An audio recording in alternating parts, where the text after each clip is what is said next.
Hello world, welcome back to the PG.biz podcast with me, Brian Baglow, and the ever-effervescent and increasingly festive Peggy and Salz. Hi Peggy, how are you today? I love that. I love every episode a new adjective with you, Brian. And it is festive, right? Here we are in December, and we are getting into some shows that give us a look back and give us a look forward. And I could ask you the same question, Brian. It's great to have you back. I've been doing a couple solo without you, but it's not the same. How have you been?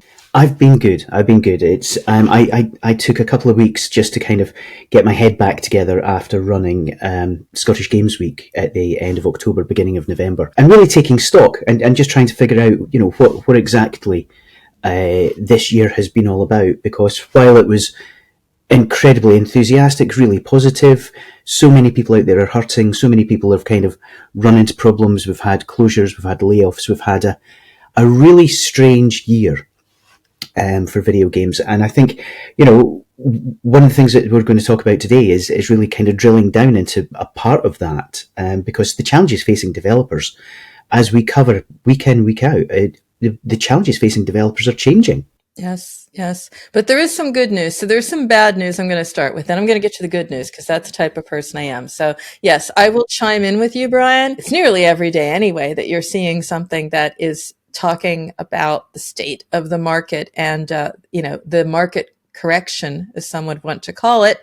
It's there and it's real. And I won't go into deep, dismal reports, but it did catch my eye, and we did write about it at Pocket Gamer. The SuperScale report, for example. What a title, by the way. Good games don't die. That's true.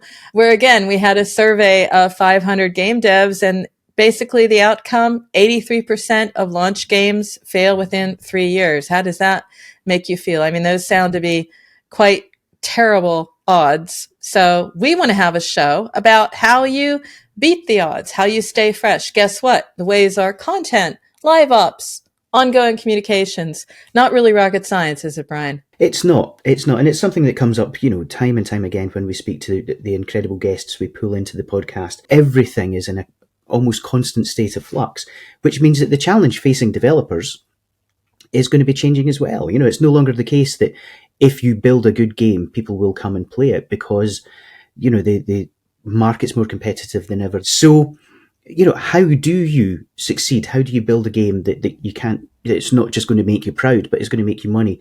And you got to remember the community. If you build a community, you need to talk to the community. And interestingly enough, also in the report, studios get poor marks for ongoing engagement. Nearly 40% don't release regular updates. Maybe it's a money thing, but at the same time, 1/3 have reduced their UA budget. So it's like, well, what is left? And what is left is ongoing engagement. Good news is games studios can do this. It's not that hard. It's paying attention to it. And I think also being aware of the problem in the first place. So that's where our guest comes in, because he's been tracking this engagement message for message. He reached out to me. He has a brutal report card to share, but also some smart approaches to help marketers improve, help studios improve. And it's in his wheelhouse as well, because his company is focused on AI-powered approach to messaging. And so I'll just bring him in and he will come in with his big reveal. I have no idea, Brian. We didn't rehearse this. He's just like, I've got this data. I want to talk about it. So how can I say no? So we have Jim Laurain. He is head of growth at Aampe. Jim, great to have you on PG.biz. We are all ready and pumped for this big reveal. Thank you. Yeah, it was a lot of fun to put together. This sounds incredible. It sounds like you've really been out there in the trenches getting your hands dirty. So talk to us. What did you find? I appreciate that you saying that me downloading like the top 100 games list is in the trenches and hard work. If you could tell my boss that I'm just not playing games all day, that it's actually legitimately hard work, I would appreciate that. But that's the point, Jim. I mean, you did do it. And I'd like to start with the motivation behind that. It's great to say, okay, I'm going to see this for myself. But tell us about, what really motivated you here, methodology. Well, let me take a quick step back because I think it'll help give some context. So the company I'm with is called Aampe. It's AAMPE. So everybody in India calls it Aampe. It's just how it is. I didn't name it. What we do is AI-powered push notifications. So instead of a notification that we send, we use notifications to actually listen. So when we send something, we listen. How does somebody react? And it's not just clicks, but like, what do they do after they click? Do they click? And then when they click, what do they do? And all this stuff. We've done a lot of work in e-commerce and fintech and kind of all the major industries. We built up a notification library. So this is part of what we'll talk today about, with over 28,000 different notifications from all kinds of apps so that we could look for patterns and understanding and how are people approaching messaging and things like that. So when I looked through our library, I thought, man, we're kind of light on gaming. We don't have a lot in gaming. And I thought, well, this is a great thing to do. So I'm going to go in, get the top 100 games. It's very, very easy to build a library like this yourself. I use if this, then that, and dump everything into a Google Sheet. And then you can do all the fun calculations you want from there. So I went and got, like I said, the list of the top 100 games. I pulled in all the notifications, and some additional games beyond that, pulled in all the notifications so that I could reverse engineer the methodology each game has to engage their users. And really quick note, my process was to download each game, open each game, put in your email, create an account. It depends on the game on how you do that. Not actually play and leave. And so the intent is, how do you, because I forget what the latest stat was, but it's like around a quarter of people like only visit an app one time. So this is 75% of your users are going through this experience. So how are you bringing me back? That was what I wanted to learn. So you've got us. This is the methodology. This is what you did.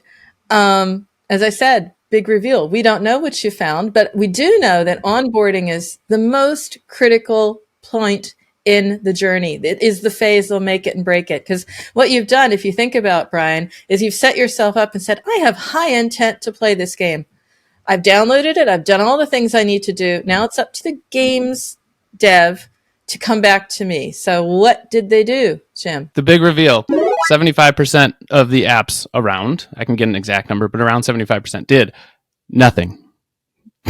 Like absolutely nothing. Don't worry, I have more data to show of the apps that did something, what they did. But I was very surprised to see that the majority of apps did not send a single notification. And there's an Airship stat out there that 95% of people who don't get a push notification in the first 90 days churn, right? So, it's easy money to send a welcome, hey, hi, especially if someone goes through the effort to put in their email. So there are some games, there was like 8-Ball Pool that never sent me anything until I actually played around.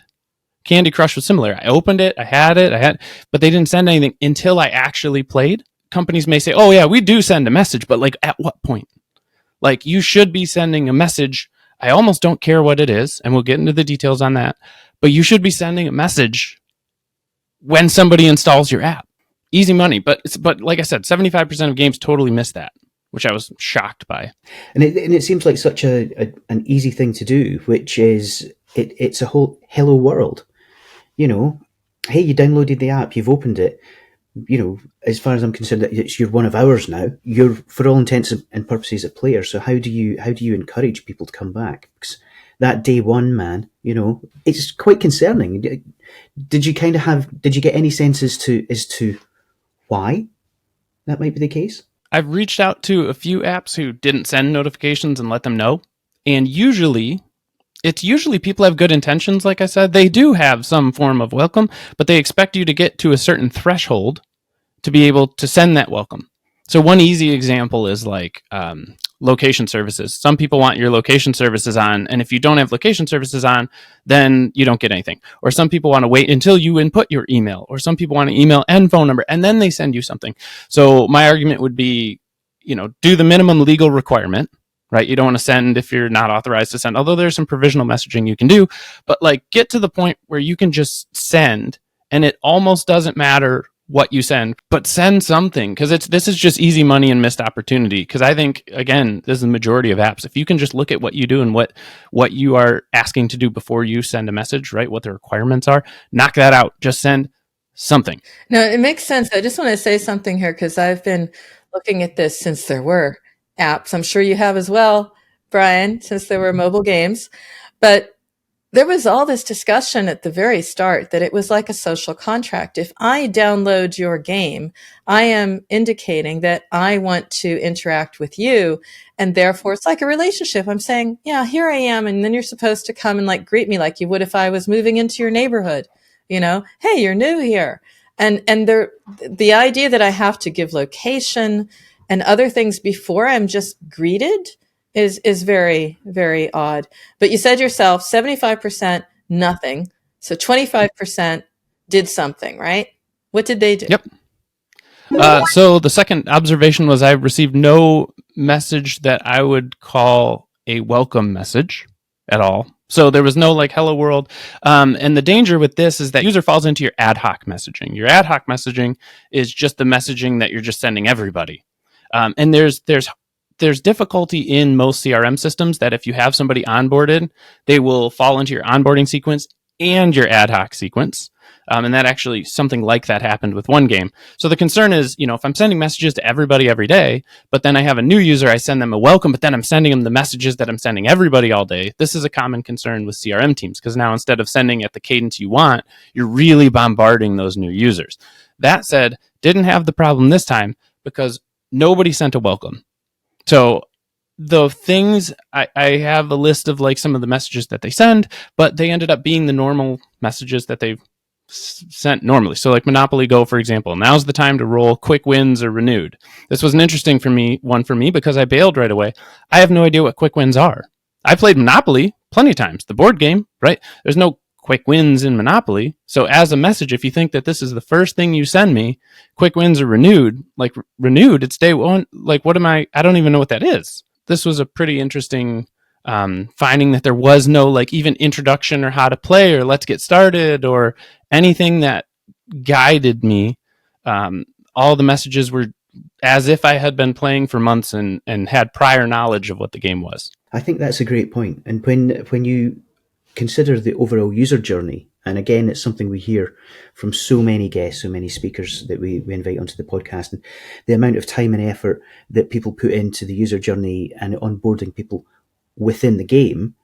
But looking at how you communicate with that person before they start playing, before they've taken that step in, it seems like a reasonably obvious part of the overall experience, but clearly not if as you say, 75% of people just sent nothing. I think they put a lot of attention into the onboarding sequence, right? When you start playing a game, it shows that, like Candy Crush, here, do this and swipe here and swipe here.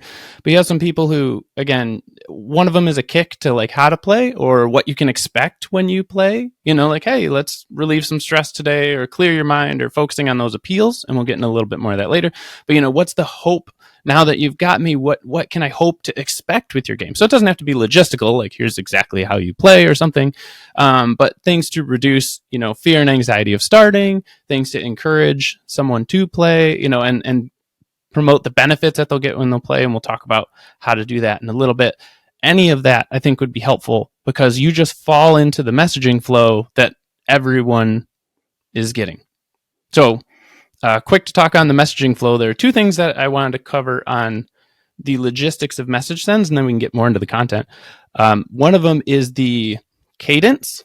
So when are you sending your messages as far as like is there a daily cadence or is there, how does that work? And then the second is timing. So actually message timing and what timing are you sending your messages? The average cadence for a game is a single message per day. So one message per day. Is that bad or is that good? Well, it depends. Like it depends. An active user is getting one a day, unless you have triggered messages when someone does a specific action, then they would be getting more. An inactive user is getting one every day. It seems like a decision made by a CRM team without really considering different user types. There was no, if I stopped, since I'm not clicking on them, are they slowing down?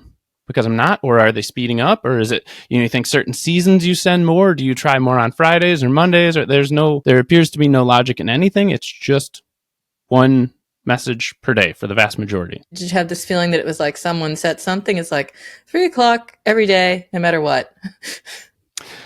Yes. So a lot of them are the same time or the same, very closely coupled with time. Some of this is, so I'm logging it with Android, and Android has some features where they will like delay until you touch your phone, and then all of a sudden messages pop up. So I'm being gracious there, but I would say the vast majority are sent one per day, the same time per day. There were a couple notes that a couple of these apps stopped messaging me after 7 days or 6 days of inaction and just stopped forever, which I thought was interesting. There was another one that stopped after like 4 days. So they send you one message per day, and then after 4 days, totally stop. What's interesting is this to me feels like a welcome sequence. Like a welcome sequence, you would stop after a certain period of time, but the messages that were sent again were in no way a welcome, let's get started. They were all like as if I had been playing for months or weeks or something like that.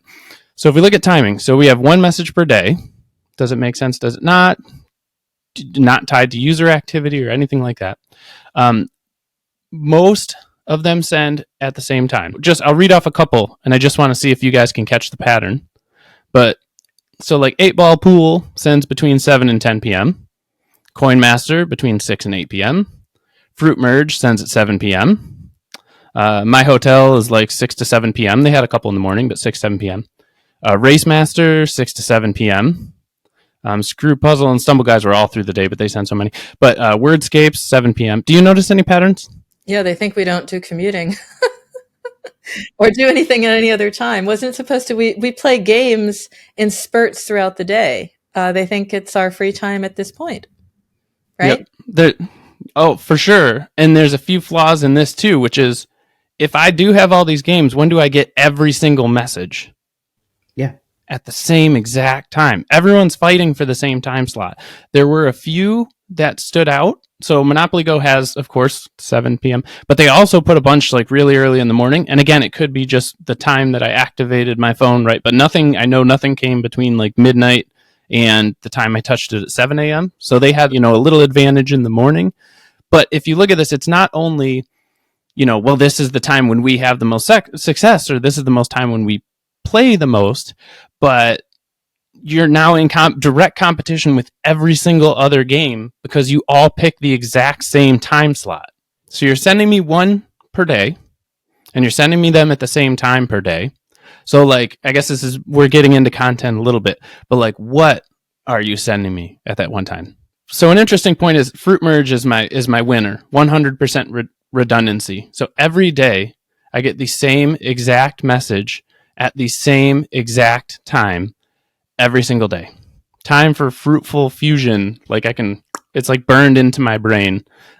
Same exact message, same time. I also found some other trends. So some people, like My Hotel was my example. 2 out of 11 messages are duplicated. 2 insights here. One is, so if I look at like Race Master they only sent 6 messages total, and then they stopped. They sent me some, they sent 6, then they stopped completely. 2 of them were duplicate. So if you're only sending me 6 total, that's your welcome sequence. You're only sending me 6 total. Why are 2 of them duplicate? Can you not come up with 6? Okay. Wordscape sent 4, and the very first 2 they sent were exactly duplicate. So you sent me 2 of the exact same messages twice in a row. You only sent me 4 messages. I mean, we're not naming and blaming here. I want to make that very clear. We're talking about this in a constructive way because the whole idea was you understand how you're getting your players and you're supposed to treat them in a more individual, personalized way based on that context and information. I've got this person through an influencer campaign on TikTok as opposed to here or whatever. But it's very interesting to hear, because I haven't downloaded 100 games, how much plain vanilla is going on in a segment of the market. Games are linked to attitude and psychographics and passion and people. And we're not really a tribe that wants to be treated in one way, in one generic way. It's very odd, given how much we know about the different player types and the different, the ideal customers, the ideal players, and the amount of work that's done to make use of the huge amount of data that you get from video games, that we're simply, it sounds like it's almost brute force automation.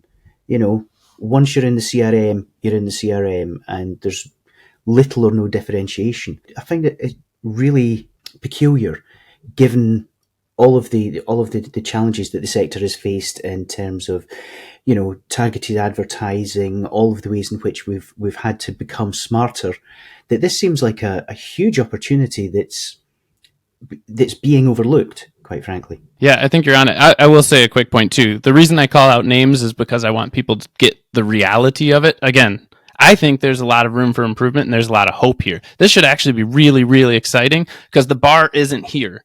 The bar's down here, right? Like there are very, very small, simple things we can do that would make massive improvement very quickly. And you don't even need like massive scale automation. There is not much here that needs to be touched. But the reason I call specific names because I want people to realize that I'm not picking, games that are obscure, right? One quick note on cadence, and then I do want to hop into the different player types, is one other common pattern that I noticed is repetition after period of days. So there are several apps that like once you hit day 7, they start over again from the first message. And this is why I'm saying by logging this, and I highly encourage people to log these notifications, because you think nobody sees this sequentially. Like a user just sees a message. They don't catch this timing pattern, but subconsciously you absolutely do. And it falls into it's a psychological thing, habituation effect. And the habituation effect is when I start to see the same stimulus over and over and over again, then I ignore it. My brain kind of tunes it out because it's very similar to what I've seen. So when you send someone a message campaign that repeats every 7 days, all of a sudden every message starts to look like every other message that I've seen. And then I don't think about your game anymore. My brain blocks it from me. I don't even see the notifications you're sending anymore because they're so similar to what you've previously sent. You said you were going to get to psychographics, to player types. I mean, that is so strong in gaming. That really is, the fundamental rule of the gameplay, of the mechanic, and of the engagement is understanding that you're getting the right player and the right match. How was that working? How granular did you see that? So I took the list of 12 player types: social cooperative, social competitive, mastery skill improvement, mastery completing milestones, all 12. And I ran it through an analysis. What I was across the full category of apps who messaged, there is a pretty even spread. The interesting one is there was nothing that talked about exploration and collecting treasures, which I think could apply, getting an award, work your way up to a prize or something like that. There were no messages about that. But the other, if I put it in a pie chart, they're fairly evenly represented across the spectrum of games, which is good. But yet each game itself only spoke to like 1 to 3. So I'm going to say that not everyone applies to every game, but if we're looking at this as like a source of inspiration, I think there's a lot we could do to like look at those motivations and write to more of them, because I think a lot more apply to each game than only 1 to 3 of them. So Jim, coming back to the customization, the player types, the sort of the granularity and the ability to customize based upon each player. I mean, you have data there. What did you discover there? Did you get any kind of really good chunky data that you can share with us? Based on data, there was nothing that really tried to fish for like what player type I was and then react. And I think you've seen that based on the messages sent. There isn't much reactivity happening, period. Right. As far as, the cadence is very locked. The timing is very locked. The message that is sent is oftentimes very locked through repetition. So I did my own test of what would I say. And I took a little deviation. So I didn't lock to the 12 player types. But what I did is everybody's favorite ChatGPT. And I asked it. So I used Monopoly Go as an example. And I just asked, why would someone play Monopoly Go? Like, give me a list of reasons why somebody would play Monopoly Go, right? Because let's think of this backwards. Let's get back to the heart of it, which is what we've been trying to address, right? What are the different player types? And GPT gave me an awesome list. And I thought some of these were actually pretty on point. But like one being nostalgia. If I read through the list of Monopoly Go, there were none that really spoke to nostalgia. But why would someone like me, for example, download Monopoly Go? Nostalgia. I mean, I played Monopoly as a kid. I have memories of playing Monopoly with my parents for hours and hours and hours and hours, and that was just one game. But it's like that spoke to me. And then there are other things like convenience. There's social interaction. So this is like the social cooperative. There's strategic gameplay. So some people are motivated by the strategy, right? Which do you buy first? Which property do you get? What, we look at casual fun. So obviously we have that fun group. We have people who like shorter game sessions. But they might be turned off by the thought of Monopoly. Like Monopoly's a long game, but hey, this is a way that you can get bite-sized chunks so you can still have fun. It's a new way to play. There's the challenge and achievement. There's people who want learning opportunities, right? Monopoly is a great educational game for my kids. We have like kids Monopoly, and there's, it's practicing the real world via games, right? And then there's escapism, there's competition, there's progress and rewards, there's customizable features, which some people love, that you can build your own world, right? There's so much here that came up that it's like, we really don't need to have only 7 messages that repeat every day. If your game is remotely recognizable, or there's a game that's similar to it or in the same category, I would highly advise everyone to just type into ChatGPT, why would someone play my game? First of all, I'm stunned. As somebody who comes from a marketing communications background and who has done this kind of thing, I was writing user manuals and onboarding and, everything from the PC days, which, is prehistory in games terms. But it just seems like such a basic area to overlook, because, as you say, it's somebody who has taken the time to download, install your game, your app. Why would you not be bringing your best to bear to keep them happy, to make them, make them feel valued? Did you get any sense as to why this kind of weird gap exists, Jim? There seems to be a high, we've seen this and we've kind of talked about this. There's a high love and attention given to UA, to user acquisition, and much less given to retention. And there's so many stats showing why retention is the focus, right? It's easier to monetize people you already own than try to get them and monetize them. You can look at retention rates. By the time you acquire somebody, like 75%, like we said, are gone within the first use. There's so many reasons to focus on that. I think the second one is tooling. So the tools are made, especially if you're using like Firebase, you need a developer to be able to write and schedule messages. It's not as easy as some of the other tools, but a lot of the tools, it's so much easier to just write a few things and like put them in loop, because it's a lot harder to send something, understand which user responds, make different, user level distinctions and decisions based on how that user responds. The easiest way to do it right now is through triggers on your app. So if a user does things, then I can send them. You reached a goal. Congrats, you reached a goal. Great job. Get the next goal, right? Those are how those tools are built. Where they fall down is if I'm me, I haven't done anything yet. So how are you testing different personas to see how I respond? And then when I respond, how are you like leaning into that persona in a way that's meaningful? Here's how I think gaming companies could do this relatively quickly, and start to make a positive change. So the first one is GPT, which is a fun experiment. Anybody can do it. It takes 2 seconds. Everybody's already in GPT. Just go do it. Ask why a player plays your game or a similar game. You get a list. The next thing is just ask it, right? Push notifications, 3 for each motivation, or however you want to ask it. Again, for each motivation. So how do I draw somebody into Monopoly Go talking about nostalgia, right? So I asked it. So it said, classic game, new twist. Join us in Monopoly Go and experience your favorite board game on your phone. Like, okay, nostalgia, right? Old school charm. Step back in time with Monopoly Go. Roll the dice now. Okay. So is it better than Quick Wins Renewed? You give it to a pro copywriter, they can probably do things, but hey, we're appealing to nostalgia now. Just a couple. So convenience, play anytime, anywhere, waiting in line, make your move in Monopoly Go, or on the go gaming, turn your commute into fun. I don't advise doing it while driving. Quick note. Social interaction, play with friends, challenge your friends. Will Monopoly Go, will you be the next tycoon? Right? Strategic gameplay, think, plan, conquer, put your strategy to the test in Monopoly Go. So this is just straight out of GPT. I did nothing to it. We have all these different messages. What I would advise, if you're already at a company and you're already sending the same 7 messages over and over again, or if you are, not sending anything, then you need to fix that, or whatever. Start putting those in. And then what you can do at a very simple level is when you send those out, look at the people who responded to those. So the question is always, how do we do segmentation, right? How do I divide up my user base? At this point, I think not much is happening, especially on users who haven't played, or I might be in an inactive bucket per se. But what you can send all those inactive people is these notifications that are written with the different motivation in mind. See which users respond to which motivation.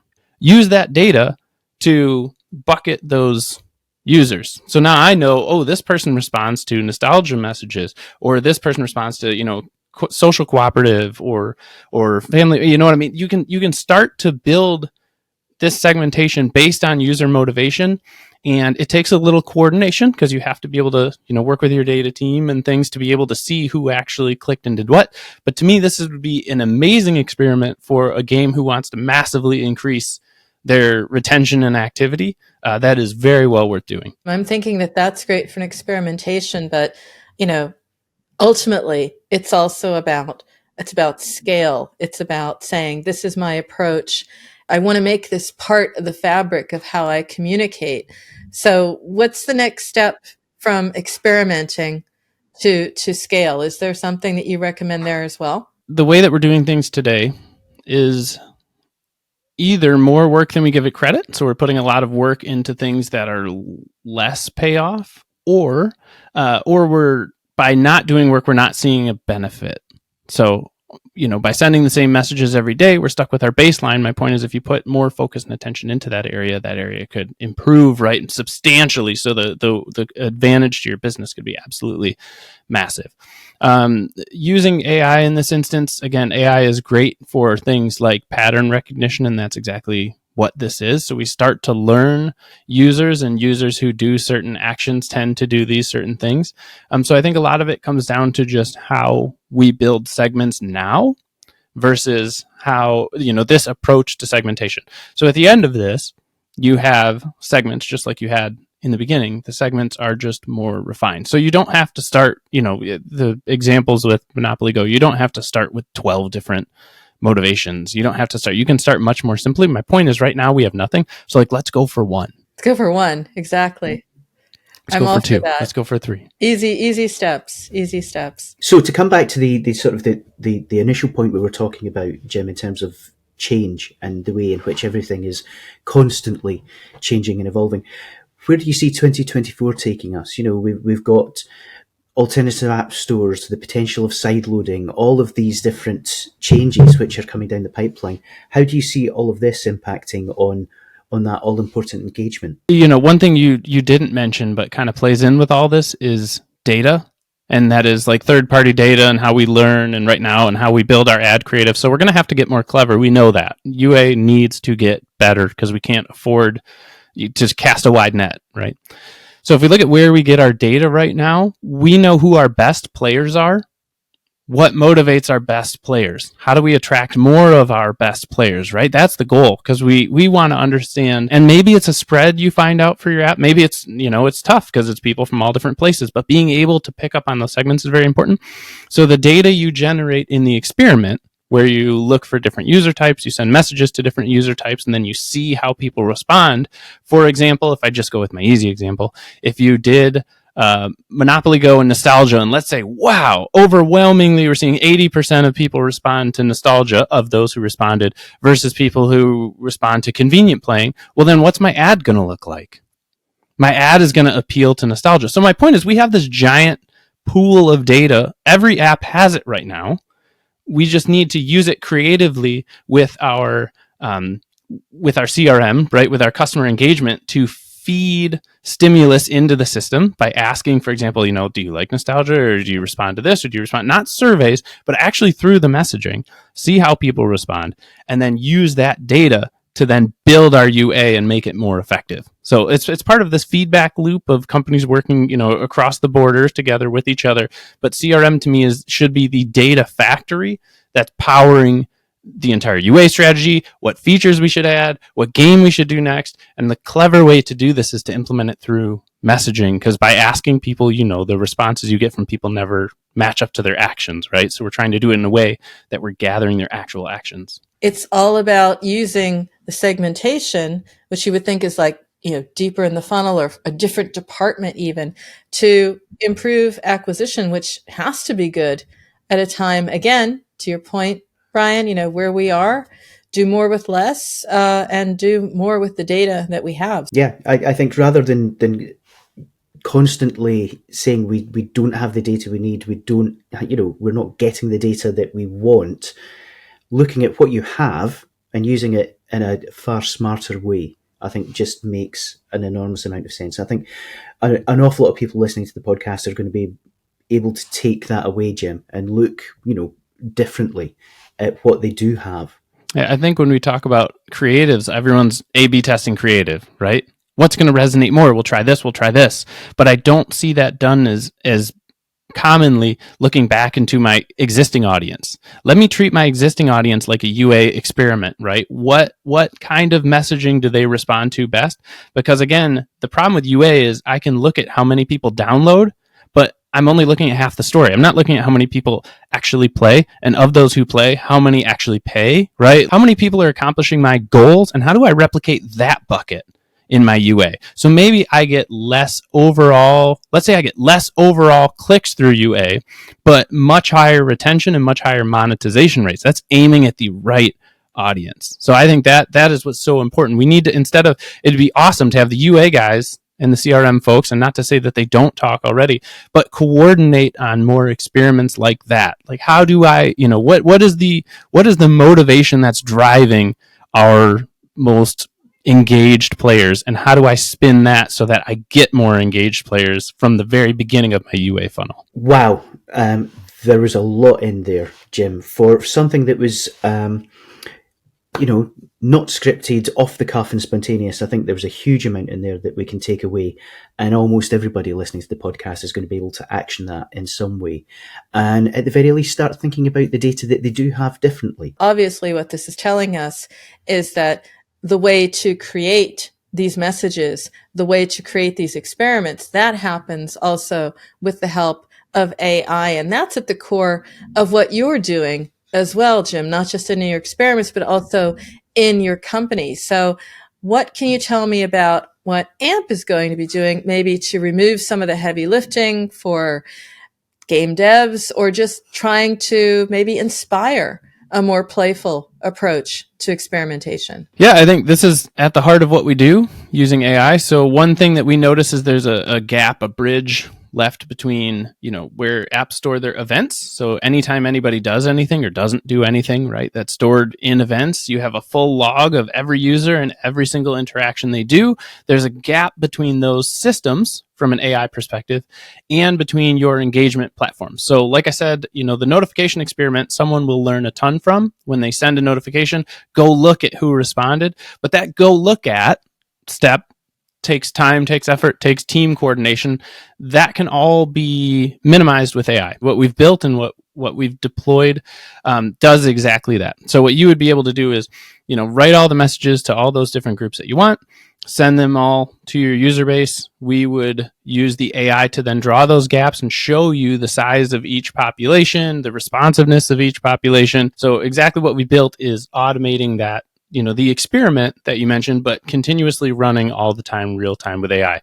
So what it lets game devs do is it lets them dig deeper into understanding their users, thinking about different users, thinking about these motivations, writing all the messages to all those motivations, and not worrying about the back end and how do I talk to my data team now and get all this data and see who did what, but just kind of get a better idea of their populations, because that's what this goal is, and this year and beyond is let's really understand our users in a way that, we can speak to them more directly. We can use it in our UA. We can engage them better, and we can understand which groups are really resonating with the messages we have. So I think it's a very exciting time, especially for games, because we don't have to just engage with people based on what they have done in the game, but we can really touch the why. Why is the game important to them? Why is the game meaningful to them? Why do they enjoy playing it? And I think that that solves a lot of the issues you were talking about in the beginning with the dwindling engagement, right? We need to speak to the reason why people play, and this allows us to do that, which is really exciting. Indeed, it's all about motivating players. That's exactly what it is. And that will keep them coming back. Exactly so. It's extending the game out beyond the levels and the menus and into the meta game. And I think it's a valuable lesson for people to take into the end of 2023 and into 24. So before we let you go, there are two questions we ask everybody when they come on. The first of which is, what are you playing right now? What's the game that's kind of obsessing you and taking up perhaps more time than it should? And then number two, favorite game of all time. I shouldn't admit this, but it's Candy Crush, because I try to keep myself busy. My life is so busy, as everybody's is, right? But those breaks, those little getaways, if I had to bucket myself into the motivation, Candy Crush is a way to like turn life off for a minute and just rest and relax. I don't relax like laying on the couch listening to Enya. For me, it's just something like candy. You get a little kick of encouragement, a little dopamine in a little break. And to me, it's a beautiful thing. Favorite game of all time. I'm going to have a weird one. I'm going to go board game just because you can see my gray. But have you ever played Stratego? Yes. I'm going to look up if there's a mobile Stratego. I've never been defeated at Stratego. It's a game you should look at. It's a good one. Now you got me inspired. I'm going to go see if there's a mobile version because I'd never checked. If there isn't, then we're going to make one. I am so glad, Jim, that you reached out with this. It's been an interesting show, not just because of like, hey, it's fun to talk with you, but you've opened our eyes, I think, to something really obvious, but that's precisely the beauty of it. It's obvious. So benchmark is low right now. Everyone can do better than they are currently doing in 2024. So thanks for that inspiration. Thanks for that roadmap. Jim, thank you again. We look forward to getting you back on the podcast at some point soon, finding out what else you've been experimenting with, and indeed if there is a mobile version of Stratego, or if not, how far you've come in the design and development of it. Perfect. Yeah. Oh, I'm excited. That'll be great. This show is all about how to do your job better, how to make an amazing game, how to market it, and you have a say. So if you have a story or know someone we need to shine a light on, then we would love to hear from you. We want to hear from you. We want to reflect the reality of the mobile games market in all its wonderful complexity and strangeness. So if you have any suggestions for us, if you have any feedback for us, you can always get in touch. You can email us at podcast@pocketgamer.biz. You can find us on Twitter @PGBiz, and you can reach out to us through the pocketgamer.biz website.